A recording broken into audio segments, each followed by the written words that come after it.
Bonjour et bienvenue dans le Buzz Télé de TV Magazine. Nous sommes partis pour 24 minutes de direct avec notre invité du jour. C'est un confrère et également avec vous pour vos questions. N'hésitez pas, on vous attend. C'est un journaliste, notre invité, une plume passionnée, on dira même. Il est à la fois capable d'analyser les enjeux du monde politique aussi bien que les enjeux du peloton du Tour de France. Dernière saison, il a été correspondant en Afrique pour Voice of America. Ça a été un des patrons de France Soir. Il occupe le poste de directeur adjoint de la rédaction du Figaro depuis une vingtaine d'années. Mais les téléspectateurs le connaissent aussi, son visage est connu à la télé. Chroniqueur sur LCI, RTL, France 5, mais aussi sur le web, puisque tous les jours, à midi, vous le retrouvez aux commandes du talk politique sur Figaro Live. Et comme si son agenda n'était pas suffisamment, évidemment, garni, il débarque à la tête d'une série d'interviews cette semaine. Dès dimanche, où le pouvoir passe sur le grill. Yves Tréhard, bonjour. Bonjour Philippe. Bienvenue aux confrères. Les grands entretiens d'Yves Tréhard, c'est le titre de la collection que vous lancez. C'est ce dimanche 4 octobre à 23h sur LCP, la chaîne de l'Assemblée nationale. Une émission au cours de laquelle vous allez recevoir des hommes de pouvoir et qui ont été d'une certaine forme déchus, on va le voir avec vous. Mais avant de parler justement de cette nouvelle collection, comment vous faites avec votre agenda pour avoir une vie privée? J'ai pas de vie privée. Non, j'ai une vie privée. J'ai des enfants, j'ai une compagne. Il suffit d'être très organisé. Il faut être très organisé. Il faut pas perdre de temps dans des conversations de couloir, à bagnauder. Donc, mon temps, en fait, il est partagé en trois. Le travail, la lecture, parce que la lecture prend beaucoup de temps pour moi. Et la lecture, d'ailleurs, alimente une partie de mon travail. Et puis, la vie de famille et mes enfants et ma compagne, auprès de qui je suis quasiment tous les jours, quoi. Donc, il faut être très, très organisé et, je dirais, compartimenté dans sa tête. Il ne faut pas être pollué par des soucis divers et variés. Et quand vous n'êtes pas journaliste, entre guillemets, votre loisir principal, vous parliez de la lecture. C'est la lecture. Non, sincèrement. Mais ce n'est pas professionnel, avant tout, sur l'information Non, je lis assez peu d'essais politiques, en fait. Je lis les principaux, ceux qui m'intéressent, évidemment. Mais sinon, c'est beaucoup des romans. Là, je viens de lire, par exemple, des romans ou des mémoires. Là, je viens de lire le dernier livre de Philippe Labro, qui est tout à fait intéressant, qui est très bien. Et je dis surtout des romans parce que ça me permet de m'évader. Et puis finalement, ça nourrit ma réflexion. Parce que le roman, évidemment, c'est un reflet du monde. C'est un miroir, comme disait Stendhal, qu'on pose le long de la route de l'actualité. Il y a une vie après l'information et après le journalisme. Nous sommes en direct avec Yves Tréhard sur Figaro Live. Je rappelle, diffusé sur Figaro.fr également, la page Facebook de TV Mag. Qu'attendez-vous de ces grands entretiens? Êtes-vous un assidu, un lecteur des éditos que peut écrire chaque semaine et chaque jour, en effet, Yves? Et qu'est-ce que vous êtes également assidu de son émission, le talk politique, tous les jours? Dites-nous tout. En attendant, on retrouve tout de suite Damien Canives pour les news médias du jour. Bonjour Damien. Bonjour Yves. Bonjour Damien. Alors Yves, notre tradition, c'est de commencer par les audiences télé de la veille. Que s'est-il passé hier soir? Une fois de plus, Philippe, c'est la fiction grande française qui caracole en tête du tableau avec France 2 qui misait sur un épisode en rediffusion d'Alex Hugo. La fiction portée par Samuel Le Bihan et Lionel Astier a rassemblé 4,3 millions de téléspectateurs, 19,5% de part d'audience. Rendez-vous compte, c'était une rediffusion. Seulement quelques téléspectateurs de moins que lors de la première diffusion en août dernier. C'est absolument considérable. Sur la deuxième marche du podium, on retrouve TF1 qui dégainait l'épilogue de la série américaine The Resident. 3,3 millions de fidèles ont répondu présent. 600 000 téléspectateurs plus bas, cette fois-ci on retrouve M6 qui atterrit sur la troisième marche du podium avec le lancement de la 9e saison du Meilleur Pâtissier. Ce concours culinaire animé par Julia Vignali signe un score en hausse par rapport au lancement de l'édition précédente l'année dernière. Et enfin, on termine avec cette chaîne qui échoue au pied du podium mais qui signe néanmoins un score tout à fait satisfaisant. Il s'agit de France 3 qui misait sur un nouveau numéro du magazine Faut pas rêver. Cette fois-ci, Carolina De Salvo s'évadait vers le Finistère. 1,8 million de voyageurs, 8,5% de part d'audience. Le Meilleur Pâtissier, Yves, est-ce qu'on pourrait vous surprendre devant le Meilleur Pâtissier sur M6? Vous êtes plutôt pas décroché du tout de l'info? Non, je décroche de l'info. Je regarde principalement des films à la télévision, je veux dire la vérité. Parfois des émissions de reportage aussi. Vous parliez de Faut pas rêver. Oui. Alors ça fait longtemps que je n'ai pas regardé Faut pas rêver, mais à un moment je regardais beaucoup Faut pas rêver parce que ça nous permettait de nous évader. Et puis surtout c'était une émission qui était originale. Maintenant il y a beaucoup de concurrentes. Voilà, mais je regarde assez peu les émissions d'information. Il m'arrive évidemment de regarder les grands rendez-vous d'actualité, comme la semaine dernière avec le Premier ministre, j'ai regardé, parce que ça fait quand même partie de mon métier. Oui, exactement, Jean Castex. Et puis, beaucoup de reportages. Je regardais beaucoup Envoyé spécial, que je regarde moins, parce que je suis aussi à la télévision. Alors, quand je suis à la télévision, je ne peux pas regarder la télévision. Et je dois dire quelque chose, c'est qu'entre la lecture et la télévision, pour moi, il n'y a pas photo. C'est la lecture en premier. C'est dit. On poursuit ces infos médias avec le retour d'une spécialiste des États-Unis à la télévision. Oui, cette grande dame. Je vois très bien qui c'est. Vous voyez qui c'est? Laurence Benaïm. Non, c'est Laurence Haïm. Laurence Haïm. Vous n'étiez pas loin. Effectivement, mais on vous accorde le point quand même. Cette grande dame du journalisme est connue pour avoir été l'une des très rares correspondantes à avoir un rond de serviette à la Maison-Blanche. Effectivement, Laurence Haïm a annoncé mardi sur son compte Twitter qu'elle rejoignait l'émission de Darius Rochebin, diffusée du lundi au jeudi à 20h sur LCI. C'est une belle prise de guerre pour la chaîne d'information en continu du groupe TF1, dans la mesure où l'élection présidentielle sera dans un peu plus d'un mois. Elle sera donc chargée de couvrir cette échéance politique passionnante, rythmée par les passes d'armes entre Donald Trump et Joe Biden, comme on l'a constaté ces dernières heures. Alors il faut rappeler que Laurence Haïm connaît bien l'autre côté de l'Atlantique, puisqu'elle y a officié sous les couleurs du groupe Canal pendant 25 ans, couvrant notamment les attentats du 11 septembre, mais également l'élection de Barack Obama. Mais à son retour en France en 2017, on rappelle qu'elle a mis sa carte de presse de côté pour s'engager en tant que porte-parole dans l'équipe de campagne d'Emmanuel Macron. Ça aurait été une expérience assez brève, puisque 7 mois plus tard, elle a décidé de quitter l'actuel chef de l'État suite à des désaccords. Pour l'instant, on ne sait pas exactement pourquoi. On attend les explications. Qu'est-ce que vous pensez, Yves, justement, de ces journalistes qui décident un jour de se lancer en politique ? Il y en a beaucoup qui se sont lancés en politique et qui ont réussi pour certains d'entre eux. C'est pas du tout le même métier. C'est-à-dire qu'on ne peut pas faire les deux à la fois.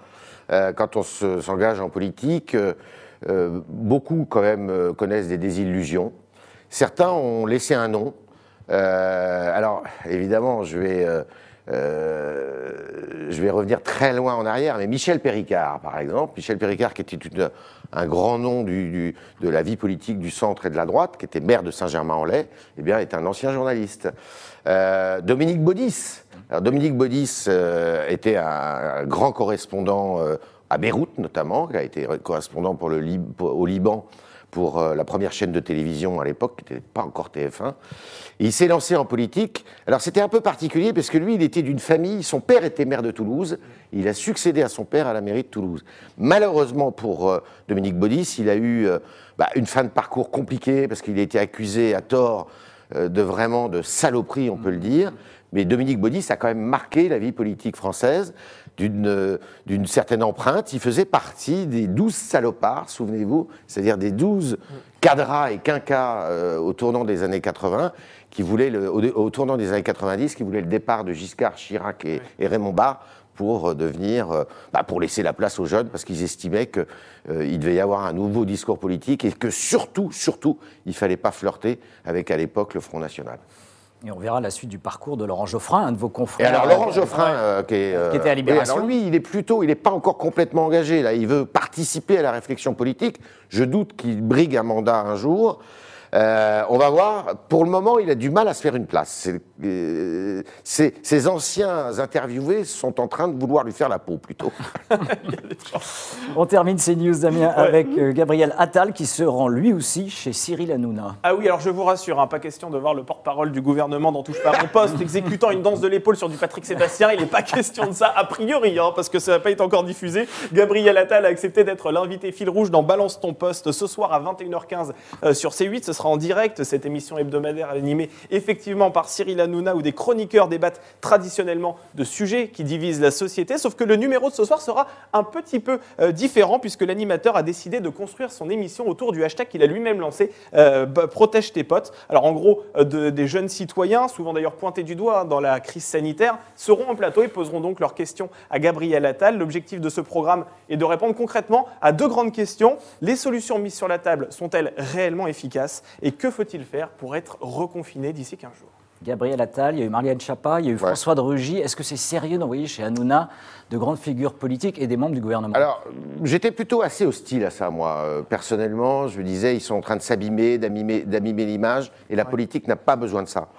Mais Marlène Schiappa, finalement, m'a un peu convaincu la dernière fois qu'elle y est allée. Elle y est allée une fois.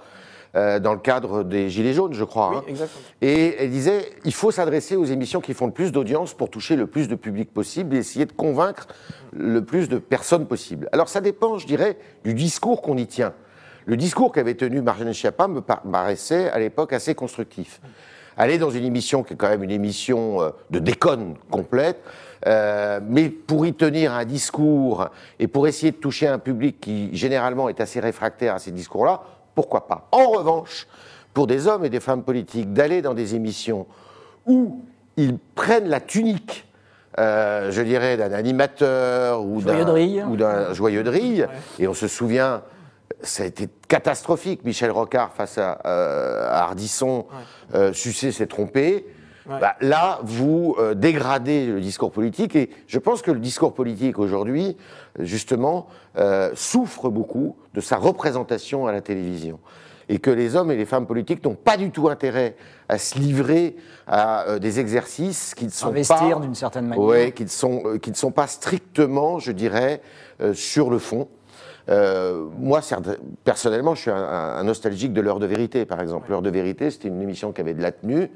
Je ne suis pas persuadé que les nouveaux grands rendez-vous politiques aujourd'hui, où c'est vraiment un jeu de ping-pong, où on demande aux hommes politiques de savoir si les piscines doivent être ouvertes ou fermées, quand on abaisse le discours à un niveau, je dirais, municipal, eh ben, on n'y gagne pas, parce que souvent, évidemment, les responsables, quand on est Premier ministre, par définition, on n'est pas au courant de tous les détails qui doivent être réglés. Merci Damien pour ces news médias, et place Yves Tréhard au Buzz Télé et surtout l'interview sur vos émissions.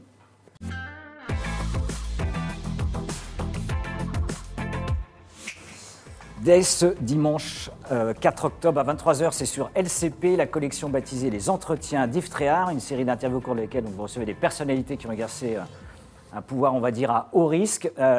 Toutes les interviews que se déroulent dans une ambiance plutôt singulière, hein, intime, une lumière plutôt sombre, un face-à-face avec votre invité. Qu'est-ce que cette atmosphère permet, d'une certaine manière, de livrer avec votre invité ? Alors d'abord, je dois dire que je fais cette émission, j'ai réussi à faire ces entretiens grâce à l'offre qui m'a été faite par la chaîne parlementaire. Et je remercie évidemment Bertrand Delay, qui est son président, je remercie Guylaine Chenu, qui est la directrice des programmes, Charlotte Epal, qui a toujours été à côté de moi et qui m'a aidé dans la préparation, le réalisateur, qui est un très grand réalisateur d'ailleurs, François Getborger, qui est vraiment un homme de grand talent. Et donc, je les remercie. D'abord, c'est la première chose. La deuxième chose, donc c'est une émission, effectivement, sur le pouvoir. Ils m'ont demandé quels sont les thèmes que je voulais aborder. Et l'un des thèmes que je leur ai proposé, c'est effectivement le pouvoir à haut risque. C'est-à-dire, ce sont des hommes et des femmes. Malheureusement, si vous vous retournez sur la vie politique française et les grands dossiers politico-financiers en France, vous apercevez que c'est surtout des hommes qui ont été mêlés à cela, pour une raison simple, c'est qu'il y avait très peu de femmes, et il y a très peu de femmes encore en politique en France. Alors, votre premier invité, c'est notamment Loïc Le Floch-Prigent, qui était l'ancien patron d'Elf et de la SNCF. Pourquoi lui en premier? Alors, il y a 5 hommes politiques, vraiment hommes politiques, et puis il y a un capitaine d'industrie qui est Loïc Le Floch-Prigent. Loïc Le Floch-Prigent qui est aussi pas loin de la politique, parce que c'est l'homme de l'industrie de François Mitterrand, qui a participé, je dirais, à toute la politique industrielle de François Mitterrand pendant 14 ans, puisqu'il y a eu 2 septennats, et qui était tout le temps, qui avait l'oreille et l'écoute du président de la République. Pourquoi lui? Parce que il a une histoire qui n'est pas banale du tout. Il a été pris dans les filets de la justice de façon assez violente. Il a fait la une de l'actualité très longtemps. Et on peut dire que de tous mes invités, c'est peut-être celui qui a occupé la scène politico-financière, médiatique, pendant le plus longtemps. Voilà. Mais tous méritent évidemment une considération. Et le but, si vous voulez, c'est que quand on reçoit 6 personnalités comme ça, c'est pas de conduire 6 entretiens comparables. C'est toujours d'avoir une accroche différente. Et c'était intéressant de commencer peut-être avec Loïc Le Floch-Prigent. Alors Loïc Le Floch-Prigent, avant de parler des autres invités, il se confie sans langue de bois sur sa vision du management. À votre question, est-ce que la fin justifie les moyens? Il va vous répondre que la seule limite qu'il se fixe, c'est la mort. C'est terrible, comme ça vous a pas surpris cette réponse Pas tellement. Pas tellement de la part de Loïc Le Floch-Prigent. Et quand, je pense, vous interviewez des grands chefs d'entreprise, des grands capitaines d'industrie, ils vous diront qu'il n'y a pas de morale. Et c'est en fait la substantifique moelle du discours de Loïc Le Floch-Prigent. Sa philosophie, c'est qu'il ne peut pas y avoir de morale en politique. Tous les coups sont permis d'une certaine façon. Alors simplement, il faut calculer le risque. C'est un peu le sens des réponses de Loïc Le Floch-Prigent, c'est qu'il dit qu'il faut savoir, quand on est comme ça très exposé, faire le calcul entre le risque que l'on prend et le danger que ce risque représente. Parfois, ce n'est pas facile. La preuve, c'est qu'il en a fait les frais. Et il disait que le seul moyen qui, évidemment, était interdit, c'était mort d'homme. Et dans cet entretien, il parle d'une mort d'homme, en l'occurrence d'une femme d'ailleurs, en Angola, en Afrique, puisque Elf était très engagé, évidemment, sur le continent africain. Mais je dirais qu'il y a des lois, mais ce n'est pas les lois du Code civil, ni du Code pénal, mais c'est souvent sans foi. Damien, des questions des internautes? Exactement, les premières questions sont arrivées sur la page Facebook de TV Magazine. Alors on salue Guillaume qui est un grand habitué et qui pose d'ailleurs une question intéressante que l'on le suggérera tout à l'heure. On va prendre déjà celle de Sylvain qui souhaite savoir si un jour on pourrait assister aux grands entretiens en direct. C'est vrai que cette émission est enregistrée, vous les avez enregistrées. Est-ce que ça vous plairait de le faire plutôt en direct? Ah oui, j'adorerais le faire en direct. Il faut savoir que c'est dans les conditions du direct. C'est-à-dire qu'il n'y a absolument pas de bidouillage. On ne fait pas un enregistrement de 3 heures pour en retenir 26 minutes. C'est un enregistrement qui dure 26 minutes du début à la fin. Une seule prise, comme on dit. Une seule prise. Il n'y a pas de montage du tout. Il n'y a pas de montage. Alors, il peut y avoir un raccord à la fin avec le générique ou au début avec le générique, mais il n'y a pas de montage. On ne fait pas de censure. Et donc, c'est ça qui est intéressant. En direct, alors là, ça serait rêvé de faire ça en direct, évidemment. Là, ça se passe dans un studio qui est admirable. D'ailleurs, c'est un très beau studio dans le cœur de Paris. On attendra aussi peut-être la fin du Covid. Alain Carignon, Claude Guéant, Michel Noir, Michel Roussin, les personnalités que vous recevez, la personne qui vous a le plus marqué au cours de cet entretien, de ces entretiens? Alors, elles ont chacune leurs caractéristiques et chacune quelque chose de singulier. Je ne vais pas en mettre une plus que l'autre. Je dirais que ce qui était intéressant avec Loïc Le Floch-Prigent, c'était son franc-parler. Ce qui était intéressant avec Alain Carignon, c'est la grande douleur quand même qu'il a ressentie. Il faut savoir que c'est l'homme politique qui a fait le plus de prison sous la Ve République. Il a fait 30 mois de prison, c'est pas rien.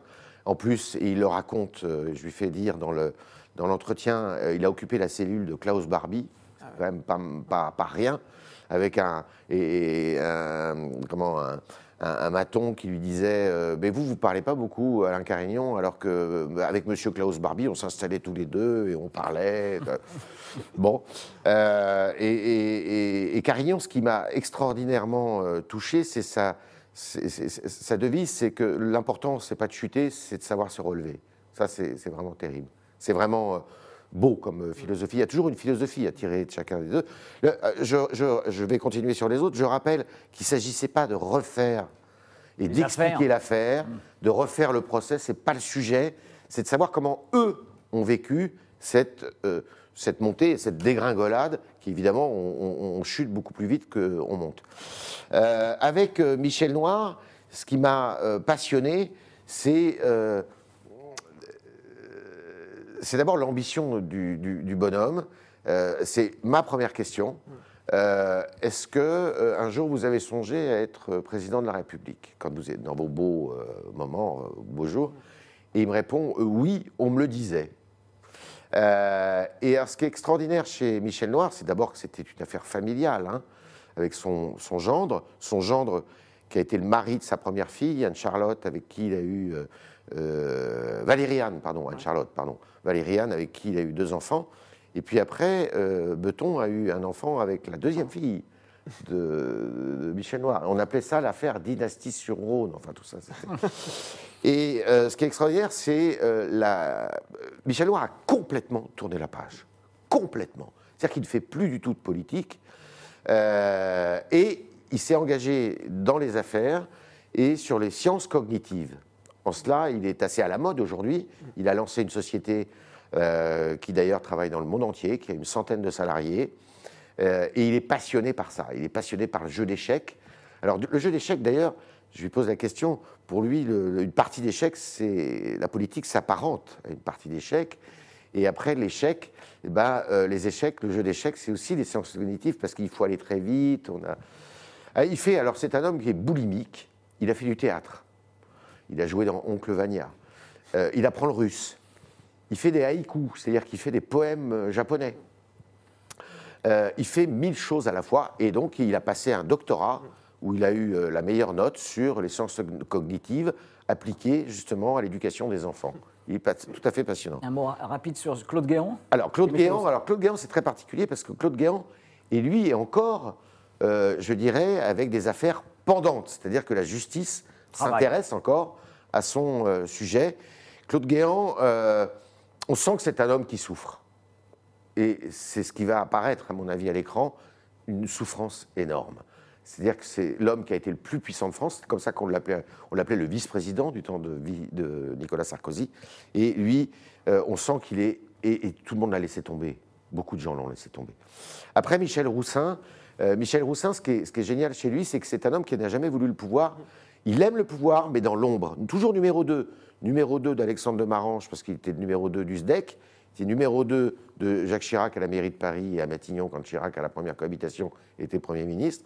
Et numéro 2 de Vincent Bolloré dans son groupe. Et lui, c'est un passionné d'Afrique. Et lui, en fait, il paye... C'est ça qu'on voit, c'est qu'il a payé pour les autres, quoi. Il a payé cher, très cher. Et il y a beaucoup de surprises dans son interview, vous verrez. À découvrir donc sur LCP, une question Damien. On va prendre une question de Guillaume, parce que tout à l'heure, on parlait des journalistes qui se lançaient en politique. Alors Guillaume a la présence d'esprit de vous poser la question à vous. Yves Tréhard, est-ce que vous avez déjà pensé à vous engager en politique? Vous qui maniez cette matière tous les jours. Jamais. Jamais du tout? Non, ce n'est pas le même métier, c'est vraiment différent. Il y en a qui le font avec succès. Tout à l'heure, on parlait de Dominique Baudis. Il y en a un qui actuellement réussit très bien, c'est Carl Olive. Carl Olive est un ancien journaliste de Canal+. Vous avez reçu au Talk? Que j'ai reçu au Talk, et qui est maintenant maire de Poissy, et qui a une parole qui porte. Non, pas du tout. Moi, la politique, d'abord, c'est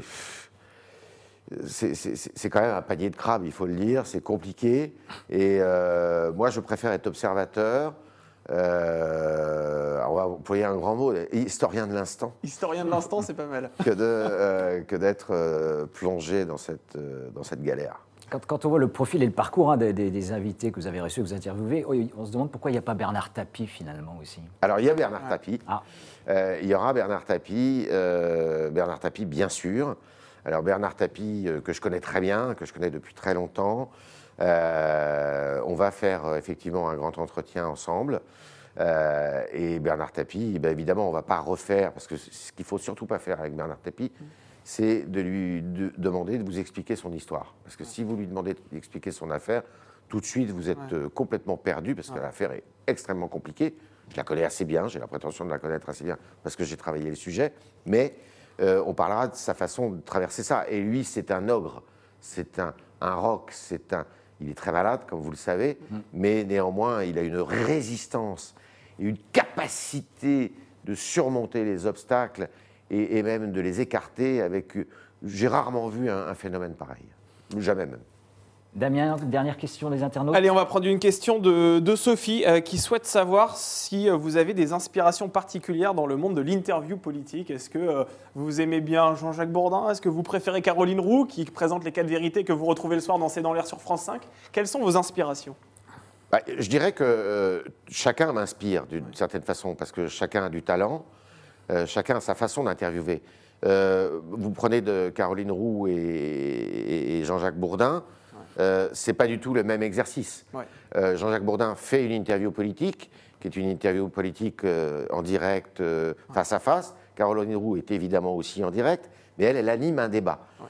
La grande particularité, la grande force de Caroline Roux, c'est qu'elle anime un débat qui ne doit jamais virer à la polémique et qui doit avoir une vertu pédagogique. Et tout le talent, je dirais, quand on est à la place de Caroline Roux et de Caroline Roux, c'est de faire surgir les réponses aux questions que se posent les téléspectateurs.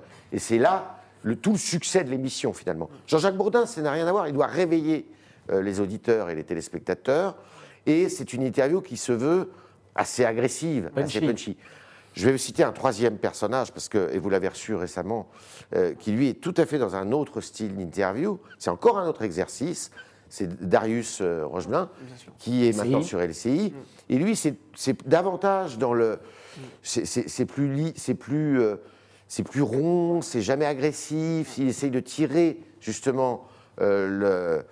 On n'est pas loin du psychanalyste chez Darius Rogelin. Voilà. Et en fait, les grands entretiens que j'ai conduits, là... J'ai pas cette prétention d'être... Mais c'est plutôt dans ce mode-là, si vous voulez, qui n'ont rien à voir avec ce que je fais au talk, par exemple. Au talk, c'est pas du tout le même exercice. Donc, il y a, je dirais, un mode d'emploi, une méthode pour chaque type d'interview. Il n'y a pas un intervieweur, c'est type. Ça dépend de l'émission. Dernière question justement un peu sur les talks et les chaînes d'infos et les débats. On voit aujourd'hui, depuis notamment cette année, une montée en puissance de l'opinion dans les débats sur les chaînes d'information, notamment comme CNews. Est-ce que c'est bon justement qu'il y ait des débats entre éditorialistes, journalistes, militants? Parfois, c'est un peu la foire d'empoigne. Est-ce que ça vous paraît aujourd'hui une bonne chose pour le journalisme et le journaliste politique que vous êtes? Alors, pour ceux qui n'ont pas de mémoire, il faut rappeler que ça a toujours existé. Et je vous rappellerai une des émissions qui reste comme une des plus célèbres, c'est Droit de réponse. Où à l'époque, vous aviez vraiment des grandes gueules. Vous aviez Claude Cabane de l'Humanité, Philippe Tesson, Jean d'Ormesson y allait régulièrement. Vous aviez toutes les grandes plumes de l'époque qui s'étripaient, il faut le dire comme ça, chez Pollack. Et Pollack aimait justement les provoquer. Alors, je pense que le débat entre éditorialistes est utile, il est nécessaire à partir du moment où il reste de bon ton. C'est-à-dire que je crois qu'il ne faut jamais dériver, il ne faut jamais virer vers le populisme et aller à la facilité, s'envoyer des invectives. Je pense que ce n'est vraiment pas ça qu'il faut faire. Et je pense que le désaccord peut se faire dans le sourire, peut s'exprimer dans le sourire, il peut s'exprimer dans la tolérance. Et je pense qu'il est davantage reçu dans ce mode-là que dans un match de catch. Je dirais que le débat politique, il doit rester le noble art de la boxe, et il ne doit jamais virer à une espèce de dramaturgie complètement surfaite du catch. Le message est dit. Merci Yves, merci d'être venu sur le plateau du Buzz. Donc, je rappelle qu'on vous retrouve sur LCP, c'est dès ce dimanche à 23h pour vos grands entretiens. Ouais. Et demain, un nouvel invité nous rejoint sur le plateau du Buzz et non du Talk. Exactement, là on va passer du monde du journalisme à celui de l'animation, puisqu'on va recevoir l'un des piliers du groupe TF1 qui anime l'une des plus grosses marques de la chaîne. Il s'agit de Denis Brognard, que nous allons recevoir à l'occasion de la saison de Koh-Lanta, qui est assez mouvementée, vous le verrez. On est un peu loin de la politique. Ouais. Bonne journée. Merci à vous. Merci à vous.